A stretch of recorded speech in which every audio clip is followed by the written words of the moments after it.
Hello students, welcome back to my channel excel express. तो आज का हमारा हिस्ट्री का चैप्टर है print culture and the modern world. तो बच्चों, क्या आप प्रिंट का बगैर जीवन की कल्पना कर सकते हैं? हम हर जगह प्रिंट कल्चर से किसी न किसी रूप से जुड़े हुए हैं। Books, journals, newspapers and even cinemas, films, internets to सभी चीज़ों में प्रिंट से रिलेटेड काम होता है। इवन कैलेंडर्स, पोस्टर्स या फिर एडवर्टाइजमेंट सब प्रिंट की ही तो देन है। इस प्रिंट का अपना एक इतिहास है और एक समय था जब कुछ भी नहीं था।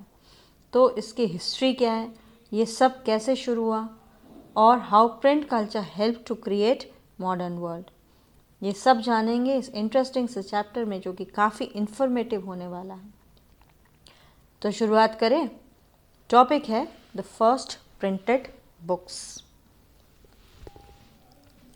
अब आज से बहुत से साल पहले प्रिंटिंग की शुरुआत होती है चाइना, जापान और कोरिया से। उस वक्त प्रिंटिंग का काम जो था वो पूरी तरह से हाथ से होता था, या यूं कह लो कि प्रिंटिंग जो थी वो हैंड प्रिंटिंग होती थी। 594 AD से चाइना में हैंड प्रिंटिंग या वुड ब्लॉक प्रिंटिंग होती है, जो कि हैंड से किया जाता था। अब होता क्या था वुड ब्लॉक प्रिंटिंग? एक ऐसे टाइप ऑफ प्रिंटिंग जिसमें वुडन ब्लॉक्स यूज़ किया जाता है, जिसमें इंक होता था और उस वुडन ब्लॉक पर जो पैटर्न होता था वो पेपर पर आ जाता था इंक की मदद से, या फिर उसका इम्प्रेशन पेपर पर पड़ जाता था। अब इसके साथ एक दिक्कत थी, जो भी पेपर यूज़ किया जाता था वो बहुत ही पतला और पोरस होता था, जिस वजह से पेपर के दूसरे हिस्से पर इंक फैल जाता था और एक तरफ से ही पेपर यूज़ किया जाता था। इसलिए उस वक्त अकॉर्डियन बुक का ही इस्तेमाल किया जाता था। उसको फोल्ड और स्टिच कर दिया जाता था, और मतलब ये कि छपाई जो है वो एक ही तरफ हुआ करती थी। स्किल क्राफ्ट्समैन उसकी डुप्लीकेशन करते थे बहुत ही सुंदर लिखाई में, जिससे कैलीग्राफी कहते हैं, या फिर the art of beautiful and stylish handwriting. अब चाइना में सबसे ज़्यादा प्रिंटिंग का काम होता था।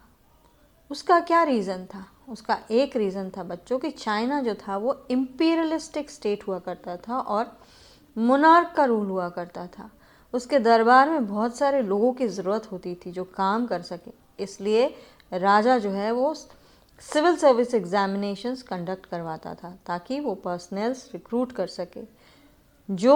जब एग्जामिनेशन होते थे तो टेक्स्ट बुक्स की ज़रूरत होती थी, इसलिए प्रिंटिंग का काम ज़ोर शोर से चलता था ताकि वे एग्ज़ाम की तैयारी कर सके। जो एस्पिरेंट्स थे वो अच्छी तरह से बुक्स पढ़ सके। और 16th सेंचुरी से एग्ज़ाम में बैठने वालों की संख्या जो थी वो बहुत बढ़ गई थी और प्रिंटिंग भी ज़ोरों शोरों से चलने पर लगा।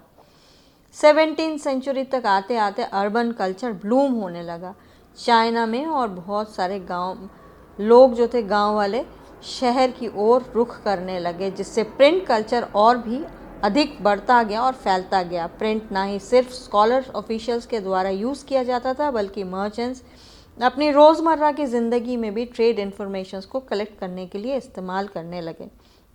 अब रीडिंग जो था लोगों का पास टाइम एक्टिविटी या लेजर एक्टिविटी बन गया, क्योंकि रीडर्स की संख्या जो थी वो बहुत ज़्यादा बढ़ गई थी।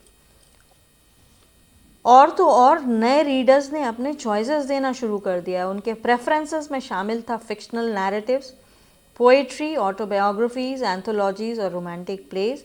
और रईस घरानों की महिलाओं ने अपना पोएट्री और प्लेज भी पब्लिश कराना शुरू कर दिया था। अब ये सब प्रिंटिंग जो थी वो मैनुअली हो रही थी बच्चों अब तक। बाद में इसे मैकेनाइज्ड वे में किया गया, यानी मशीन्स के द्वारा प्रिंटिंग होने लगा। और ये आया वेस्टर्न कंट्री से। वेस्टर्न प्रिंटिंग टेक्निक और मैकेनिकल प्रेस इंपोर्ट कराए गए चाइना से, और धीरे धीरे शंघाई बन गया hub of the new print culture. तो इस तरह से चाइना में हैंड प्रिंटिंग या फिर ब्लॉक प्रिंटिंग मैकेनिकल प्रिंटिंग में कन्वर्ट हो गया।